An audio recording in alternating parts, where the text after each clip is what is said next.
Yeah, take the whole picture. It's a protest against the Ubers because he take all the business way. This is a company making millions and millions of dollars, having illegal taxis. Illegal, immoral, inappropriate activity. No more Uber. Across Canada, Uber has met resistance for skirting regulations that have bound the taxi industry for decades.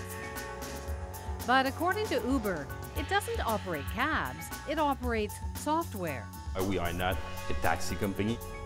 And trying to stop Uber may be like standing in the way of progress. Not to oversimplify this, but I think one of the reasons Uber's caused such a disruptive effect in people's lives is because it's different and it's change, and people actually don't like change. Leonard Brody is an author, entrepreneur, and venture capitalist. And in Uber, welcome to Uber. He sees a revolution. This is not about transportation. What Uber is doing is building a massive disruption point into the supply chain around logistics and transportation, period. It's going to change the way cities work. Uber's mobile apps link passengers and drivers, set the price based on supply and demand, and settle the bill. The company's been successful because it solved a very particular need. Now it's instant gratification, quick, easy. You don't have to worry about credit cards, you don't have to worry about cash, and you can know what cars are around you and availability very quickly. Traditional taxis can work through Uber, but after meeting requirements like insurance and a background check, anyone can turn themselves into an Uber driver with the tap of a touchscreen. And it can be lucrative. Who doesn't need a bit of extra cash, right? One of the investors in Uber has said that the company is the fastest growing employer in the world. For passengers, it's been a hit everywhere it goes. It's pretty useful. I mean, it's pretty practical. It's really convenient. It's really convenient. Yeah. And the driver's usually really nice. Cheaper as well. It shows you the license plate number, the driver's picture, the type of car it is. Within a few short years, it has become a market juggernaut, operating in more than 270 cities around the world. In New York, Uber cars now outnumber yellow cabs.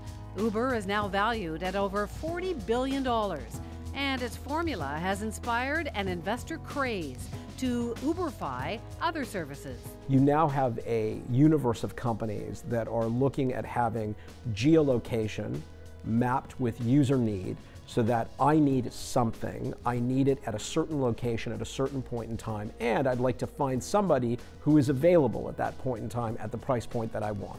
Cleaning, courier work, dog walking. I want pizza, but I don't want to order a pizza. Even the act of ordering a pizza is being Uberified. Say it's like Uber for pizza. That's kind of stupid. We can't say Uber. You'll now have lifetime on-demand service, and you'll see that in almost every factor of the economy, from food to labor to transportation. Any odd job can become an opportunity to earn. Hey, here to clean your room. An on-demand job market at a time when stable, full-time work is harder to find. According to a CIBC report, job quality has been on a downward spiral for years.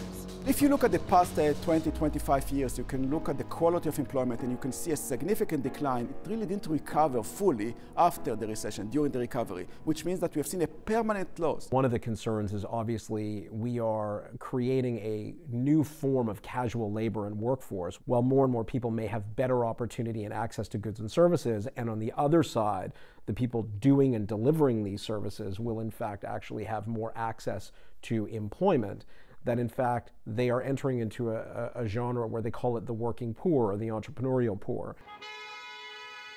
Back to those cabbies who spent years driving under the old rules, for them, Uber may be the end of the road. I sold my house, I bought the plate. Now I am so I am paying off my debt. My plate is going to be for nil, nothing. But the next wave of Uber's innovation could hit its own drivers. Uber's been very clear about where the company is going. So for example, they're now heavy investors into driverless vehicles.